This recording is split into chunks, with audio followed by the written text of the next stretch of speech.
నమస్తే, welcome to cinema review. ఇవాళ video వచ్చేసరికి అయితేనేమో బృంద వెబ్ సిరీస్కి సంబంధించిన రివ్యూ తీసుకొచ్చిన బై. సో ఈ వెబ్ సిరీస్ వచ్చేసరికి అయితేనేమో మీకు సోనీ లివ్ అనే యాప్లో అవైలబుల్ ఉంది. మీరు వెళ్ళి చెక్ చేసుకోవచ్చు. మంచిగా ఉంది, పడే డీసెంట్గా ఉంది వెబ్ సిరీస్ అయితే. అండ్ ఇక్కడ 8 ఎపిసోడ్స్ ఏమో ఉన్నాయి బై. ఈ వెబ్ సిరీస్కి వచ్చేసరికి అయితేనేమో 8 ఎపిసోడ్స్ ఉన్నాయి. డ్యూరేషన్ నాకు అడగకండి, చెప్పి చాలా అయిపోయింది. ఈ రివ్యూస్, మూవీ రివ్యూస్కి వస్తుంటా దగ్గర 2 years అయిపోయినట్టుంది. ఈవెన్ ఈ 2 yearsలో అయినా సరే కూడా ఒక వెబ్ సిరీస్ కూడా ప్రాపర్గా ఇంత ఎపిసోడ్, ఇంత డ్యూరేషన్ అని ఉండదు. డిఫరెంట్ ఫ్లక్చువేట్ అయితేనే ఉంటుంది. సో పక్క పెట్టేస్తే కాన్సెప్ట్ ఏందని అంటే బై, ఇక్కడ ఏం లేదు బై. నాకైతే ఇక్కడ కొంచెం కమ్యూనిస్ట్ వాళ్ళ ఐడియాలజీ కనిపించింది అనుకోవచ్చు. ఎలా కమ్యూనిస్ట్ ఫామ్ అయ్యారన్న కాడికైతే ఈ మూవీ ఒక షార్ట్ కట్ అనుకోవచ్చు. ఎందుకంటే ఒక రిలీజియన్ మీద వాళ్ళు వేరే వాళ్ళ ఇష్టం వచ్చిన వాళ్ళు నమ్ముకుంటే, చిన్నప్పుడు ఇది వీనికి ఫ్యామిలీ లేదు, ఆయన ఇన్సిడెన్సెస్ బేస్ చేసుకొని ఇట్లా తయారవుతారు అన్న కాన్సెప్ట్ మీద చూపించారు. కానీ ఇక్కడ డ్రాబ్యాక్ ఏంటంటే బై,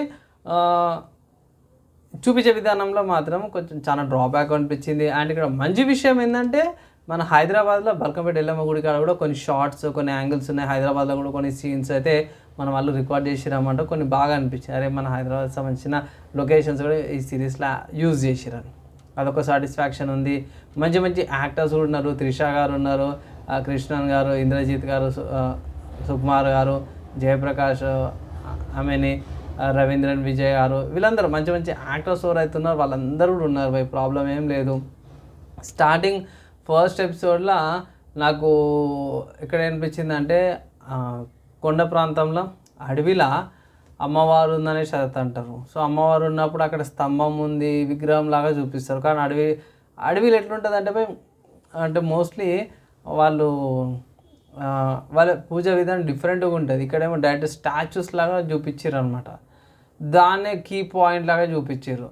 సో అదొకటి డ్రాబ్యాక్ అనమాట. అండ్ ఇక్కడ రెండు పాయింట్స్ కూడా చూసుకుంటే, హిందూయిజంలో ఉన్న ఎవడో ఏదో తప్పు చెప్పిండని దాని నుంచి తీసుకొచ్చారు. కానీ యాక్చువల్లీ వీళ్ళ గోల్ చూపించే విధానం ఏంటంటే, క్రైమ్ చేసే వాళ్ళది ప్రతి ఒక్క రిలీజియన్లో తప్పు ఉంది, కానీ హిందూయిజంలో ఎక్కువ ఉందన్న పాయింట్లు అయితే తీసుకొచ్చారు అన్నమాట. దాన్ని బేస్ చేసుకొని వీళ్ళు ప్రతి ఒక్క రిలీజియన్లో పిలిగ్రిమ్ అంటే రిలీజియస్ ప్లేసెస్కి టూర్స్కి వెళ్తుంటారు కదా, అక్కడ వెళ్ళే వాళ్ళని యాక్సిడెంట్లో చంపేయండి. అంటే ఇదొక పిచ్చిలాగా అనమాట. అంటే వీళ్ళు దేవుని నమ్మరు కాబట్టి వీళ్ళని చంపేయాలన్న ఒక పిచ్చి వేళ చూపిస్తారు. అంటే మోస్ట్లీ కమ్యూనిజం కూడా సేమ్ ఇంతే ఉంటుంది నాకు తెలిసిన కాడికి. సో దేవుని నమ్ముతారు కాబట్టి వీళ్ళు ఇంతే అన్నట్టు ఒక ముద్ర వేసేస్తారు వాళ్ళు కూడా. దీంట్లో ఏంటంటే దేవుని నమ్ముతారు కాబట్టి మనం వీళ్ళందరినీ చంపేయాలన్న ఒక ముద్ర. యాక్చువల్ వీడు ఏదైతే జరిగిందో దానికి వీడు రివెంజ్ లాగా తీసుకున్నట్టు అది అయిపోతే బాగుండేది, కానీ అట్లా చేయలే. అంటే ఫస్ట్ ఎపిసోడ్లో, సెకండ్ ఎపిసోడ్ మీకు కనిపించేస్తాడు, ఊరంతా తగలబెట్టేస్తాడు. అది అయిపోయింది వదిలేసి అన్నట్టు కాదు.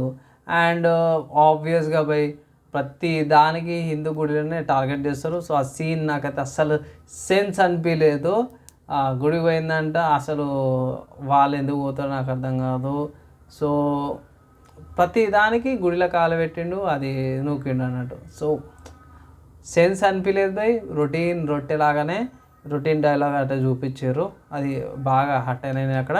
ఎందుకు హట్ అయినా బ్రో అంటే బై, సింపుల్గా ఏం లేదు. ప్రతి రిలీజన్లో ఉంది, ఈ ఓన్లీ హిందూయిజంలో ఏదైతే పాతది ఎప్పుడో ఒక్కసారి జరిగిందని సబ్బు రుద్దినట్టు. ఈవెన్ సీరియల్స్ కంటే కూడా వీళ్ళే ఎక్కువ రుద్దుడు అయిపోయింది. సీరియల్ కూడా ఇంతగానం రుద్దరు, వీళ్ళైతే గుడిలో పోయారు రానిలేరు అన్న రొట్టెలాగానే చూపించారు తప్పించి, వేరే రిలీజియన్స్లో ఉన్న లైక్ ఆయిల్ ఉద్దుకుంటే మంచిగా అవుతుంది, కర్చీఫ్ అనేసి, బెలూన్స్ అనేసి ఒకరు పెడతారు, ఒకటి తాయిత్ అంటాడు, లీల్ అంటాడు, ముఖం మీద కొడతా అంటాడు. అవిటి మీద కూడా ఎక్కువ చూపించలేరు అన్నమాట. వేరే రిలీజియన్స్ చూపించారు, లైక్ క్రిస్టియానిటీ, లైక్ అంటే ఇస్లాం గురించి కూడా చూపించారు.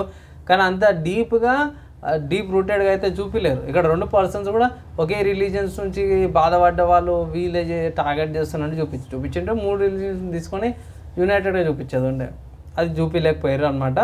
సో ఇవన్నీ కారణాలు చూసుకుంటేనే ఒక దిక్కు మర్డర్ కేసెస్ నడుస్తూనే ఉంటాయి, ఇంకొక దిక్కు క్రైమ్ సాల్వింగ్ ఉంటుంది త్రిష గారిది.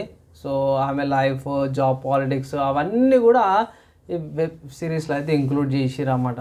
నాకైతే పర్లేదు డీసెంట్గా అనిపించింది. ఆబ్వియస్గా మనకు రెగ్యులర్గా జాబ్ పాలిటిక్స్ ఎట్లయితే నడుస్తుందో అదే రకంగా జాబ్ పాలిటిక్స్ గురించి కూడా ఈ వెబ్ సిరీస్లో మనకైతే మెన్షన్ చేశారు. నెక్స్ట్ దీని తర్వాత చూసుకుంటే సిట్లోకి వెళ్తుంది, మెల్లమెల్లగా వెళ్తుంటుంది. అక్కడక్కడ మనకి హింట్స్ ఇస్తుంటారు, అరే వాడే వీళ్ళ బ్రదర్ అన్నట్టు చూపిస్తారు. కానీ ending twist I think 7th or 6th ఎపిసోడ్లో మనకి ఎండింగ్ ట్విస్ట్ మామూలుగా ఉండదు, హైలైట్. అండ్ ఫైనల్గా లాస్ట్ ఎపిసోడ్కి వచ్చేసరికి మనోడు రివెంజ్ ఎవరి మీద తీసుకుంటాడు, హిందూ టెంపుల్స్ మీద ఏదో రిలీజియస్ ప్లేసెస్ మీదనే తీసుకుంటాడు. ఎక్కడైతే స్టార్ట్ అయింది అక్కడే తీసుకుంటాడు.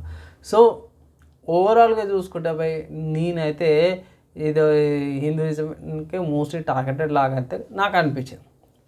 జెన్యున్గా చెప్తున్నా, వేరే రిలీజియన్స్లో తప్పే లేదు, వాళ్ళ దాంట్లో తక్కువ ఉంది మన దాంట్లో ఎక్కువ ఉంది అన్నట్టు చూపించిన విధానం అయితే కనిపిస్తుంది.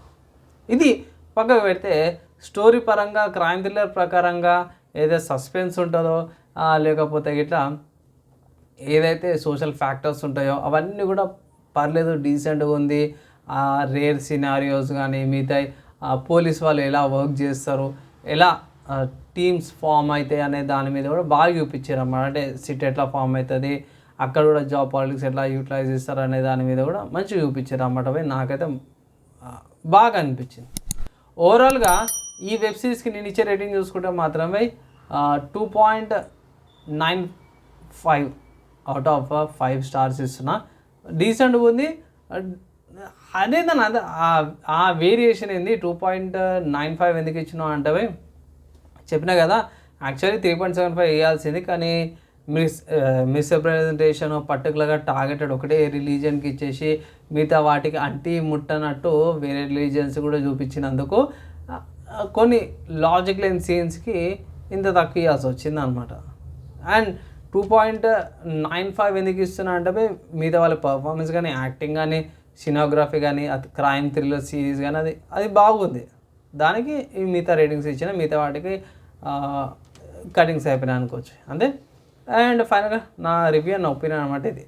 మీకు ఎలా అనిపించింది, మీ ఒపీనియన్స్ ఏంది కింద కామెంట్ చేసుకోవచ్చు. వీడియో నచ్చింది మంచిగా అనిపిస్తే మాత్రం లైక్ అండ్ షేర్ చేయండి బై. ఈ వీడియోకి అయితే ఇంత బై, నెక్స్ట్ వేళ కలుసుకుందాం.